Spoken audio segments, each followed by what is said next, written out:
Just curious, have you ever seen this done before on jeans? No, I actually have not seen this done before on jeans. It's like completely different. And gosh, it's like I'm beyond impressed. So I had brought in a pair of chrome heart jeans, and we had actually added more denim to it to make them bigger and completely fit differently. We went from a very tight fit to a complete loose fit, and we actually did mismatched denim, and we added a whole length to it to give it still great integrity of what Chrome Hearts does as a brand themselves. And I'm absolutely obsessed with mismatched denim. It looks great, they feel great, better than I pictured.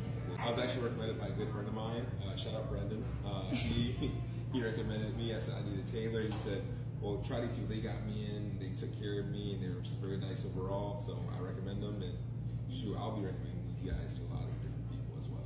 They did a phenomenal job, and I will be back for bringing more stuff. Yeah.